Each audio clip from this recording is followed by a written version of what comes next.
Madam, ఈ Denduluru Chintamaneni Prabhakar, Denduluru MLA Chintamaneni Prabhakar issue చూసే ఉంటారు కదా. నిన్న రాత్రి ఆయన మద్యం మత్తులో ఏ విధంగా ఆయన హంగామా సృష్టించారో, ఎలాంటి న్యూసెన్స్ క్రియేట్ చేశారు. ముఖ్యంగా తోటి టీడీపీ నాయకుడి ఇంటిపై దాడి చేసి నువ్వైనా ఉండాలి నేనైనా ఉండాలి, ఇది ఆయన ఇచ్చినటువంటి వార్నింగ్. ఎలా చూడాలి ఈ అంశాన్ని? అసలు నిజంగా నిన్న చింతమనేని ప్రభాకర్ గారు చేసిన విషయం అసలు నిజంగా ఆ సిగ్గుచేటండి వాళ్ళ పార్టీకి చెప్పాలంటే. అంటే ఒక మద్యం సేవించి వాళ్ళ ఇంట్లో ఉన్న ఆడపిల్లలు కూడా బయటకు వచ్చి బతిలాడుతున్న ఈయన పరిస్థితి అన్నమాట. నిన్న ఆయన ప్రవర్తన అలా ఉంది. మరి ఆ మత్తు దిగినాక వీడియోస్ చూసుకున్నాడో లేదో పాపం ఆయన. ఆ అది అది కాకుండా సేమ్ వాళ్ళ పార్టీలో ఉన్న లీగల్ సెల్ సెక్రటరీ అంట ఆయన, అవునండి. శ్రీనివాస్ గారు. యా. ఆ ఆయన మీద కూడా ఆ ఇడుపు గంటి శ్రీనివాస్ గారు. ఆ ఏడుపుగంటి ఆ శ్రీనివాస్. ఆ వా- ఆ, ఓకే, శ్రీనివాస్ గారు ఆయన లీగల్ సెల్ సెక్రటరీ అయి ఉండి ఆయన ఇంటి మీదకే దాడికి వెళ్తే రివర్స్ ఆయన మీదే కేసు పెట్టిన పరిస్థితి ఈ రోజున కూటమి ప్రభుత్వం. ఇంకా సామాన్యుడికి వీళ్ళు ఏం న్యాయం చేస్తారు? ఇప్పుడు ఆల్రెడీ సోషల్ మీడియా వాళ్ళ మీద తప్పుడు కేసులు పెడుతున్నారు, ఏదన్నా ప్రశ్నిస్తే తప్పుడు కేసులు పెడుతున్నారు. ఆ ఇది ఇంకేంటంటే సెన్సేషనల్. వాళ్ళ పార్టీ ఎమ్మెల్యేనే వెళ్ళి వాళ్ళ లీగల్ సెల్ సెక్రటరీ మీదకే వెళ్ళి దాడులకు దిగుతుంటే తిరిగి ఆయన మీద దాడి చేయించుకున్న ఆయన మీద కేసు పెట్టడం అంటే ఇది అసలు సిగ్గుచేట అన్నమాట. ఇందాక హోమ్ మినిస్టర్ గారు మాట్లాడుతున్నారు, అనిత గారు. ఏమని అంటే అది దాని గురించి పోలీసులు చూసుకుంటారు. ఆ అదేంటండి మీరు ఇట్లా శ్రీనివాస్ గారి మీద కేసు ఫైల్ అయిందంట కదా, అలా ఎలా చేస్తారు? మీ ఎమ్మెల్యే వాళ్ళ మీద దాడి చేయటం ఏంటి అని చెప్పేసి మీడియా అతను ప్రశ్నిస్తే, ఇది లీగల్ గా చూసుకుంటారు వాళ్ళు, పోలీసులు విచారణ చేసి వాళ్ళు చూసుకుంటారు అని చెప్పేసి సింపుల్ గా తప్పించేసుకుందామా. అంటే వాళ్ళ వైపు నేరాలు ఉంటే మాత్రం సింపుల్ గా తప్పించేసుకుంటారు ఒక మాటలో కొట్టేసి. అదే సోషల్ మీడియా వాళ్ళ మీదకి రమ్మనండి, దూసుకుంటూ వచ్చిద్దామా. అట్లా ఉంది ఈ రోజున కూటమి ప్రభుత్వం పరిపాలన అనేది, అలా ఉంది. ఏదైనా చిన్న చిన్న నేరాలు ఇలా చేసిన వాళ్ళని అసలు సోషల్ మీడియాలో పోస్టులు పెట్టిన వాళ్ళని, అంటే వాళ్ళని ప్రశ్నించి పోస్టులు పెట్టిన వాళ్ళని ఒక క్రిమినల్స్ లాగా ఒక ముసుగులేసి మరి, అంటే పెద్ద క్రైమ్ చేసిన వాడిని పట్టుకొచ్చినంత బిల్డప్ ఇస్తారనమాట ఈ పోలీసులు. మరి ఇట్లాంటి వాళ్ళని ఇంత ఘోరంగా రోడ్లు ఎక్కేసి తాగి గొడవలు చేసే వాళ్ళని మరి ఏం చేయాలి వాళ్ళు? ఈ రోజున పోలీసు వ్యవస్థ కూడా ఎంత దిగజారిపోయింది అనేది ఈ విషయంలో క్లియర్ గా అర్థమవుతుందండి జనాలకి. సరే, ఇప్పుడు హోంమంత్రి అనిత చెప్పినట్టు లీగల్ గా అది లీగల్ వ్యవహారం, లీగల్ గా చట్టం చూసుకుంటదని చెప్తున్నారు. సరే, కానీ ఒక ఎమ్మెల్యే అయి ఉండి, అధికార పార్టీ ఎమ్మెల్యే అయి ఉండి, సో ఇతని తప్పు ప్రభాకర్ దా లేకపోతే ఇడుపుగంటి శ్రీనివాసరావుదా పక్కన పెడదాం, ఈయనైతే మద్యం మత్తులో తాగి ఒక ఇంటిపై అటాక్ చేసి, ఎమ్మెల్యే అయి ఉండి మద్యం మత్తులో ఒక ఇంటిపై అటాక్ చేయడమే కాకుండా నువ్వైనా ఉండాలి నేనైనా ఉండాలి అని వార్నింగ్ ఇచ్చారంటే ఆయన ఏం చెప్పదలుచుకున్నాడు, ఏం చేయదలుచుకున్నాడు? అదేనండి, ఇప్పుడు వార్నింగ్ దాకా వెళ్ళాడు. అక్కడ ఏదన్నా జరిగినా వీళ్ళు అతన్నే వెనకేసుకుని వస్తారు కదా. అంటే అతనే కరెక్ట్ అని చెప్పేసి వాదించే పరిస్థితిలో ఉన్నారు ఇప్పుడు వీళ్ళు. ఇప్పుడు చింతమనేని మీద కేసు ఫైల్ చేయాలి యాక్చువల్లీ చెప్పాలంటే, అది రివర్స్ దాడి చేయించుకున్న ఆయన మీద కేసు పెడుతున్నారు, శ్రీనివాస్ గారి మీద. ఏదైనా ఇప్పుడు వాళ్ళు పోలీసుల్ని వీళ్ళని మేనేజ్ చేయగలుగుతున్నారు కానీ కోర్టుని మేనేజ్ చేయలేకపోతున్నారండి. అది కూడా కోర్టు కూడా వీళ్ళ పక్షానికి మారిద్ది అన్న ఊహల్లో ఉన్నారు, కానీ అక్కడ న్యాయమే గెలిచింది. ఈ రోజున ఆయన బయటికి రావడం జరిగింది. సో ఇప్పుడు చింతమనేని ప్రభాకర్ ఇష్యూ పక్కన పెడితే, తాజాగా వైఎస్ఆర్ కాంగ్రెస్ పార్టీ అధికారిక ఫేస్బుక్ పేజ్ ని బ్లాక్ చేయించినటువంటి పరిస్థితి. తెలుగుదేశం పార్టీ సోషల్ మీడియాను కూడా కంట్రోల్లో పెట్టాలనుకుంటుందా? 164 సీట్లు వచ్చిన తర్వాత కూడా కేవలం 11 సీట్లకు పరిమితమైనటువంటి వైఎస్ఆర్ కాంగ్రెస్ పార్టీని కానీ, వైఎస్ఆర్ కాంగ్రెస్ పార్టీ అధినేత వైఎస్ జగన్ ను చూసి కానీ భయపడుతోందా? అందుకే ఇలా సోషల్ మీడియాను నియంత్రించే పరిస్థితి ఉందా అంటే ఏం చెప్తారు? భయమేనండి, భయం కాకపోతే ఇదేంటి? ఇప్పుడు ఒక వాయిస్ అనేది వెళ్తుంది ప్రజల్లో నుంచి. అంటే ప్రజల గొంతు మేమయ్యాం. ఈ రోజున సోషల్ మీడియా నుంచి ప్రతి ఒక్కళ్ళు వైఎస్ఆర్ కాంగ్రెస్ పార్టీలో ప్రతి ఒక్క నాయకులు, కార్యకర్తలు, యూత్ అందరం ఒక తాటి మీద పనిచేస్తాం సోషల్ మీడియాలో. మా సోషల్ మీడియా అంటేనే అదొక ఫైర్ చెప్పాలంటే. దాన్ని తట్టుకోలేకపోతున్నారు ఈ రోజున వీళ్ళు ప్రశ్నించేదానికి ఎదురు ఇప్పుడు వాళ్ళకు కూడా సోషల్ మీడియా టీమ్స్ ఉన్నాయండి కొన్ని. ఐపాక్ టీమ్స్ అని అది ఐటీడీపీ అని చెప్పేసి ఇవన్నీ ITDP. టీమ్స్ ఉన్నాయి వాళ్ళకి కొన్ని. ఐటీడీపీ. అది ప్రత్యేకంగా వాళ్ళకి సాలరీస్ ఇచ్చి లోకేష్ గారు మెయింటైన్ చేస్తున్నారు వాళ్ళని. ఇప్పుడు మాలాంటి వాళ్ళు సోషల్ మీడియాలో ఇలా స్వచ్ఛందంగా మా వాయిస్ ఇస్తున్నామంటే మాకు ఎటువంటి పేమెంట్స్ రావట్లేదని మేము గర్వంగా చెప్పుకుంటాం ఈ రోజున. ఎగ్జాక్ట్లీ. ఇప్పుడు గ్రామ స్థాయి నుంచి ప్రతి ఒక్కళ్ళు పేమెంట్ అనేది లేకుండా మేము స్వచ్ఛందంగా చేస్తున్నామండి. అది ఎవరమైనా సరే గాక విత్ ప్రూఫ్స్ మేము నిరూపించగలుగుతాం. ఇప్పుడు ఈ ఐటీడీపీ వాళ్ళు ఒక టీంని ఒక ప్యాకేజ్ ఇచ్చుకుంటూ దానికి కూడా ఫేక్ ఐడీస్ క్రియేట్ చేసుకుంటారు. ఇప్పుడు మేము మా మొహాలు పెట్టుకొని మా పేర్లు పెట్టుకొని దమ్ముగా మేము పోస్టులు పెడుతున్నాం. అది కూడా ప్రభుత్వం చేస్తున్న అన్యాయాల్ని ఎదుర్కొంటూ ఒక పోస్ట్ పెడితే దాని కింద వల్గర్ కామెంట్స్. ఇప్పుడు మేము ప్రశ్నించిన దాని మీద సబ్జెక్ట్ మీద ఒక్కడు మాట్లాడు. వాళ్ళకి దమ్ము ధైర్యం లేదు. మేము సబ్జెక్ట్ అడుగుతున్నారా స్వామి, ఆ సబ్జెక్ట్ మీద మాట్లాడండి రా బాబు అంటే ఇక లా భాషలు కో భాషలు. ఇంకా లేడీస్ అయితే ఇక చెప్పతరం కాదండి.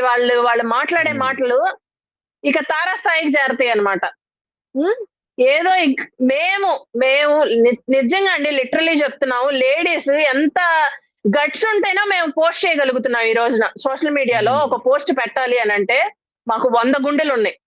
నిజంగా ప్రతి ఒక్క ఆడపిల్లని సోషల్ మీడియాలో మేము మెచ్చుకుంటున్నాం ఈ రోజున. మేము గర్వంగా చెప్పుకుంటున్నాం, మేము మా జగనన్న కోసం దమ్ముగా పనిచేస్తాం, మేము ఎక్కడ దాకా అయినా వెళ్తాము అని చెప్పేసి ఈ రోజున పోస్టులు అనేవి పెడుతున్నాం మేము. అలాంటిది వాళ్ళు మొహాలు కూడా చూపించుకోలేక దొంగ ఐడీలు క్రియేట్ చేసుకుని ఫేక్ ఐడీస్ పెట్టుకొని ఈ ఫేక్ గాళ్ళందరినీ క్రియేట్ చేసి వాళ్ళకి శాలరీస్ ఇస్తూ వాళ్ళని పోషిస్తూ మళ్ళీ స్త్రీలకి ప్రత్యేకమైన గౌరవం ఇస్తా అంటాడు లోకేష్ గారు. వాళ్ళ బ్యాచ్ మాట్లాడే మాటలు చూస్తే ఎంత వల్గర్ గా ఉంటాయో. మేము సబ్జెక్ట్ మీద మాట్లాడుతున్నాం, మీకు దమ్ము ధైర్యం ఉంటే మీరు సబ్జెక్ట్ మీద మమ్మల్ని క్వశ్చన్ చేయండి, బరాబర్ మేము ఆన్సర్ ఇస్తాం వాటికి. అంతేగాని మీరు కింద కామెంట్స్ లో ఎంత వల్గర్ మాటలు అంటే అండి, నేను కొన్ని స్క్రీన్ షాట్స్ కూడా తీస్తున్నాను, చూద్దాం వాళ్ళ గురించి. ఇంకా జనసేనని పవన్ కళ్యాణ్ మీరు ఇటీవల చూసుంటారు. ఆయన ఇటీవల తెలంగాణలో ఒక మీటింగ్ పెట్టారు, హైదరాబాద్ లో ఒక ప్రెస్ మీట్ పెట్టి ఆయన చేసినటువంటి వ్యాఖ్యలు తెలంగాణ మీ అయ్యే జాగిరా అనేటప్పటికీ పెద్ద ఎత్తున దుమారం రేగింది. తెలంగాణ వాదులు, తెలంగాణ మేధావులు, తెలంగాణ జర్నలిస్టులు అందరూ పెద్ద ఎత్తున పవన్ కళ్యాణ్ పై విరుచుకుపడినటువంటి పరిస్థితి. సో అది పక్కన పెడదాం.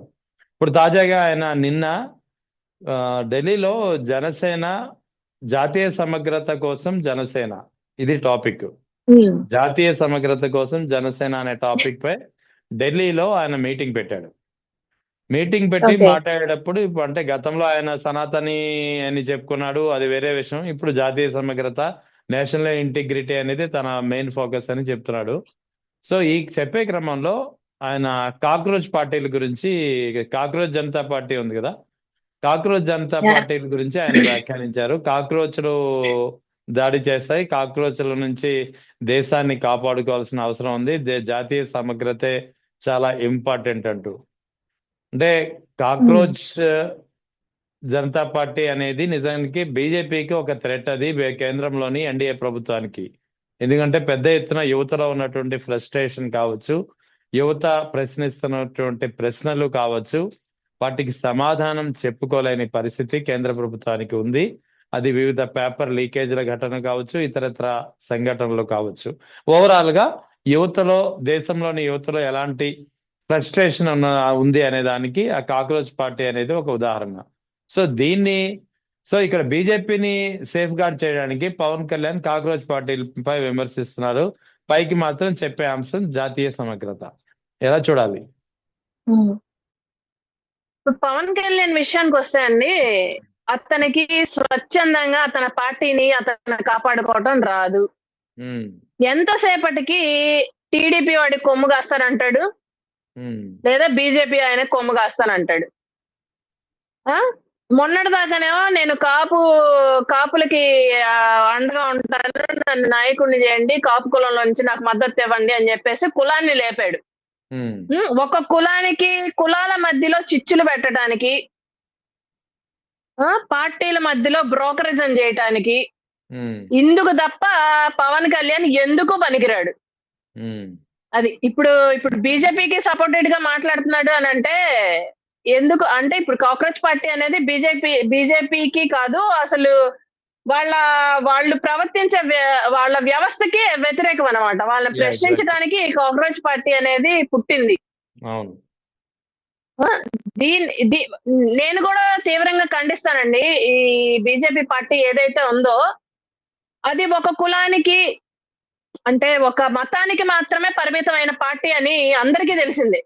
అవును. అందరికీ తెలిసిన విషయమే. బీజేపీ పార్టీ అనేది ఒక మతానికి సంబంధించిన పార్టీ అనేది. దానికి ఈయన సపోర్ట్ చేస్తాడు. చెప్పాను కదా, ఈయన ఒక మీడియేటింగ్, ఒక బ్రోకరిజం చేయడానికి తప్ప అతని సొంత పార్టీ ఏంటి, అతని ఎజెండా ఏంటి అనేది ఆయనకి ఇంతవరకు అవగాహన అనేది లేదు. ఈ పిల్ల సైనికులందరూ పాపం ఆయన అమ్మడబడి తిరుగుతా ఉంటారు. ఉమ్, ఆఖరికి వాళ్ళని ఏం చేస్తాడో మాత్రం అంచనా కూడా వేయలేం మనం. అది ఉమ్. త్వరలో ఇంకో మాట కూడా వినిపిస్తోంది.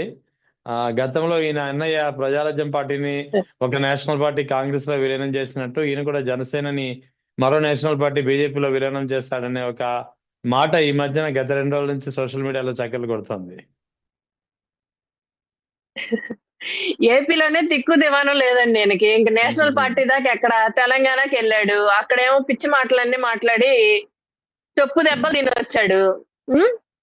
అవును. ఇక ఏపీకి వచ్చేసరికి ఈయన చంద్రబాబు కొమ్ముగాయటం తప్ప ఈయనకి సపరేట్ గా ఒక పార్టీ లేదు. ఇంక నేషనల్ పార్టీ ఎట్లా అవుతుందండి వాళ్ళది? విలీనం చేయడానికి అసలు వాళ్ళ క్యాండిడేట్లు ఉంటాయి కదా.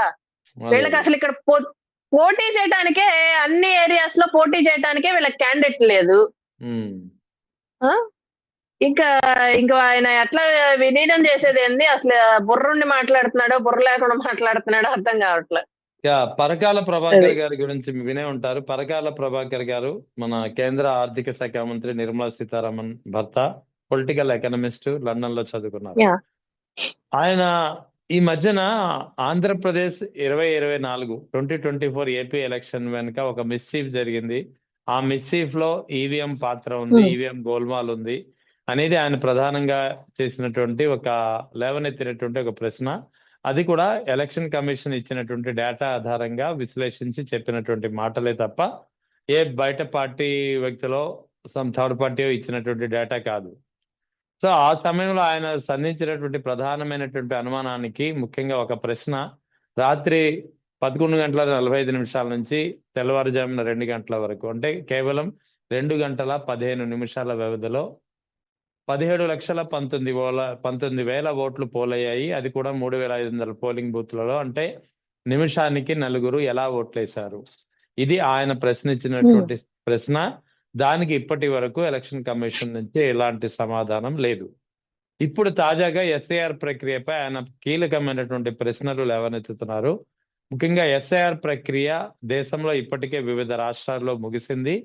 వివిధ రాష్ట్రాల్లో ఇప్పటి వరకు ముగిసినటువంటి ఎస్ఐఆర్ ప్రక్రియ ద్వారా 6.5 కోట్ల మంది ఓట్లను తొలగించినటువంటి పరిస్థితి వివిధ రాష్ట్రాలు అన్నిట్లో కలిపి. ఇప్పుడు ఈ ఎస్ఐఆర్ ప్రక్రియ దేశం వ్యాప్తంగా జరుగుతోంది, ఇంకా కొన్ని రాష్ట్రాల్లో జరగాల్సి ఉంది. సో ఈ ఓవరాల్ ప్రక్రియ పూర్తయ్యేటప్పటికీ ఈ తొలగించినటువంటి ఓట్ల సంఖ్య ఏదైతే ఇప్పటి వరకు 6.5 కోట్లు ఉందో అది 16.5 కోట్లకు చేరవచ్చు అనేది ఒక అంచనా. అంటే ఆయన ఏం చెప్తున్నారంటే ఎస్ఐఆర్ ప్రక్రియను కేవలం చనిపోయిన లేదా డూప్లికేట్ ఓట్ల తొలగింపు ప్రక్రియగా చూస్తే అది కేవలం ఒక అపోహ మాత్రమే.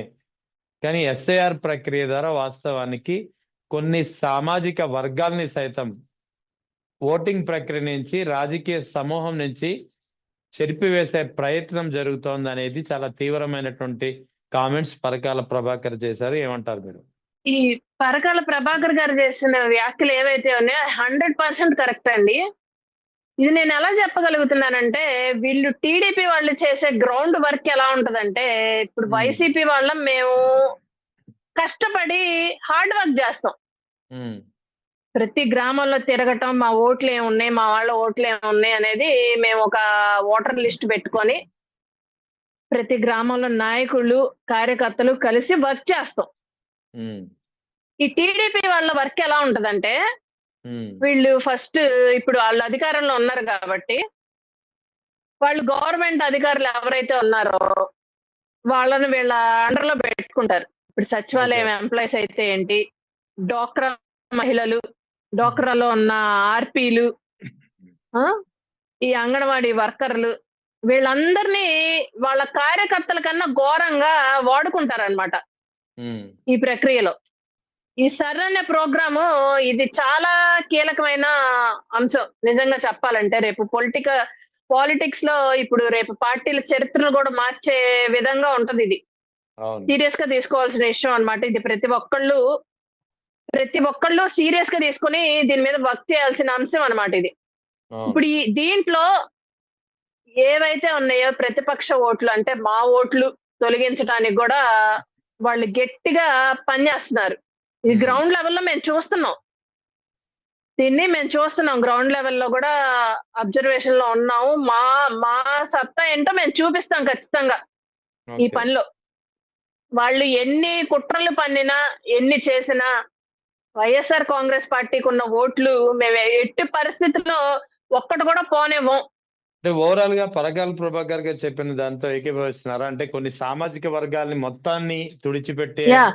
కార్యక్రమమే అని అంటున్నారు. ఆ సామాజిక వర్గాలు ఏముంటాయని మీరు అనుకుంటున్నారు? యెస్ అండి. ఇప్పుడు ఈ సామాజిక వర్గాలను చూసుకుంటే మోస్ట్ ఆఫ్ ది ఓట్లు మాకు మాస్ ఓట్లన్నీ మాకున్నాయండి. ఉమ్, నిజంగా వీళ్ళంటారు కదా! మాది క్రిస్టియన్ పార్టీ అని జెప్పేసి మాకొక ముద్రేసేసారనమాట అవును. వీళ్ళు. ఇప్పుడు ఈ రోజున చూసుకుంటే ఓసీల్లో గూడా లేనోళ్ళున్నారు. ఉమ్, జగన్మోహన్ రెడ్డి గారికి అండగా నిలబడే వాళ్ళున్నారు. ఇప్పుడు వీళ్ళు టార్గెట్ జేసిందల్లా గ్రామ స్థాయిలో ఉన్న పల్లెల్లో నుంచి కొన్ని ఓట్లు తొలగిస్తారు వీళ్ళు. ఓకే. ఎందుకంటే ఇప్పుడు ఊరు నుంచి వెళ్ళిపోయినోళ్ళుంటారండి కొంతమంది. అవును. చనిపోయినోళ్ళు. ఉమ్, చనిపోయిన ఓట్లు మైగ్రేట్ అయిన ఓట్లు ఇవి వీళ్ళు మనం చేయాల్సింది ఇక్కడ వర్క్ చేయాల్సింది. మైగ్రేట్ అయిన ఓట్లు ఏ ఊరికి చెందిన ఓట్లు ఆ ఊర్లో ఓటు పోలయ్యేటట్టు చూసుకోవాల్సిన వర్క్ ఇది. అలాంటిది దీంట్లో మోస్ట్ ఆఫ్ ది మాకు సంబంధించిన మా కార్యకర్తలు, మాకు సంబంధించిన ఓట్లు వీళ్ళు తొలగించాలని చూస్తారు. ఉమ్, ఆ లెవెల్‌లో చూసుకుంటే బీసీ, ఎస్టీ, ఎస్సీ ఈ సామాజిక వర్గాల్లో ఉన్న కొన్ని ఓట్లని ఖచ్చితంగా తొలగించడానికి వీళ్ళు ప్రయత్నం జేస్తారు. ఓకే. ఇది మేమనుకున్నదే. ఉమ్, ఇప్పుడు అనలిస్ట్ ఎవరైతే చెప్పారో అది గ్రౌండ్ లెవెల్‌లో మేము కార్యకర్తలం, నాయకులం ఇది మొన్న సర్ ప్రోగ్రామ్ అప్పుడు మేము డిస్కస్ చేసుకున్నాం గూడా ఇది. ఉమ్, ఏదైతే ఇల్లిటరేట్స్ వీళ్ళకి ఇప్పుడు ఓటు తొలగిస్తే ఎలా పెట్టుకోవాలి అని తెలియని వాళ్ళు గూడా ఉన్నారు ఇల్లిటరేట్స్. ఉమ్.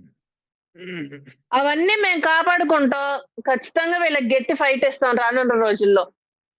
ఇప్పుడు తెలుగుదేశం పార్టీ సర్ వీళ్ళు పేరుతో ఒక ఎన్ని యాప్ క్రియేట్ చేసింది. దొంగేషాలేసినా ఉమ్, చెప్పండి, చెప్పండి.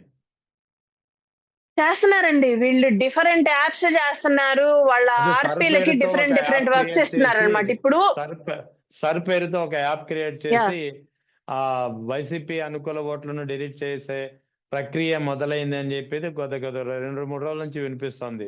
మరి మీ దృష్టికి వచ్చిందా? ఒకవేళ వచ్చి ఉంటే యెస్. వాటికి కౌంటర్ చెక్ పెట్టడానికి ఏం ఇది చేయబోతున్నారు? ఇది గ్రౌండ్ లెవెల్‌లో మాకందిందండి. ఈ వార్త ఏదైతే ఉందో వీళ్ళు ఉమ్, వీళ్ళు ఈ సర్ ప్రోగ్రామ్ పెట్టి, ఈ యాప్‌లు పెట్టేసి కొన్ని ఓట్లు తొలగించడం స్టార్ట్ చేశారు. ఉమ్, ఆల్రెడీ వీళ్ళు గ్రౌండ్ వర్క్ చేస్తున్నారు. ఇది మా అధిష్టానం దాకా ఎళ్ళిందా లేదా అనేది నాకైతే తెలీదు. ఉమ్, కానీ తెలుసుకొనుంటారు. మేబీ నా దాకా అంటే మా గ్రౌండ్ లెవెల్‌లో కొన్ని తెలిసినయి హై లెవెల్‌లో తెలియకపోవచ్చు. ఉమ్, ఉమ్. ఇది ఎవరి ద్వారా అయినా తెలుసుకుంటారు. అంటే ఇక ముందు తెలుసుకుంటారు అనేది మా కోరిక. ఓకే. ఇది ఎలా చూడాలంటే ఇప్పుడు డోక్రా మహిళలు ఉన్నారండి. డోక్రా హ్మ్. మహిళలు ఉన్నారు. వాళ్ళ ఆధార్ కార్డ్ ఇప్పుడు నేను ఒక గ్రూప్ లో ఉన్నా. ఫర్ సపోజ్ హ్మ్. చెప్తున్నా. హ్మ్. నేను ఒక గ్రూప్ లో ఉన్నప్పుడు నా ఆధార్ కార్డ్‌తో వాళ్ళకి పనవుతది. హ్మ్. హ్మ్. ఇప్పుడు గ్రూప్‌లో 10 మెంబర్స్ ఉంటారనుకోండి ఫర్ సపోజ్ మాకేదన్నా హ్మ్. లోన్ కావాలి. లోన్ హ్మ్. కావాల్సినప్పుడు మా 10 మంది ఆధార్ కార్డులు తీసుకోవాలి ఈళ్ళు. అంతే గదా! వీళ్ళలా కాకుండా మా ఫ్యామిలీలో ఉన్న వాళ్ళ డేటా కూడా తీసుకుంటున్నారు. ఎందుకు ఓకే. తీసుకుంటున్నారు? ఇదొక ఓకే. క్వెషన్ మాకు. హ్మ్. ఈ ఆర్‌పీస్‌కి వాళ్ళకి మాకు లోన్ కావాలంటే మా ఆధార్ కార్డ్ తీసుకోవాలి. లేడీ ఆధార్ కార్డ్ తీసుకోవాలి. హ్మ్. హ్మ్. అంతేగాని హ్మ్. వాళ్ళ ఇంట్లో ఉన్న వాళ్ళ రేషన్ కార్డులు, హ్మ్. మీ ఇంట్లో ఎంతమంది ఉంటున్నారు? ఈ డేటా అంతా వాళ్ళకెందుకు? హ్మ్. వీళ్ళు ఆర్‌పీల ద్వారా ఫస్ట్ ప్రోగ్రామ్ అనేది స్టార్ట్ చేశారండి. ఈ సర్ ప్రోగ్రామ్ అనేది హ్మ్. ఆర్‌పీల నుంచే మొదలుపెట్టారు. అది. ఓకే. ఇప్పుడు గ్రామ స్థాయి నుంచి స్టార్ట్ అయింది. మెల్లగా స్టార్ట్ హ్మ్. చేశారు. అది మాకు తెలీదు అనుకుంటున్నారు. హ్మ్. అది. అంటే వీళ్ళసలు దీనికి ఎంతమందున్నారు? ఈళ్ళదేంటి? వీళ్ళ డేటా ఏంటి? అనేది చిన్నగా స్టార్ట్ చేశారు మెల్లగా. హ్మ్. దీనికి చెక్ పెట్టడానికి మీ పార్టీ ఎలా సిద్ధమవుతోంది? చూస్తున్నాం అండి. ఇప్పుడు మా మా పార్టీలో గూడా గ్రౌండ్ లెవెల్‌లో ఏ ఏ ఊరికి సంబంధించిన నాయకులు వాళ్ళున్నారు. వాళ్ళకి ఎలక్ట్ చేస్తున్నాం. డోక్రా మహిళల్లో హ్మ్. ఉన్నోళ్ళు మా పార్టీలో ఉన్నోళ్ళు గూడా ఉంటారు గదా!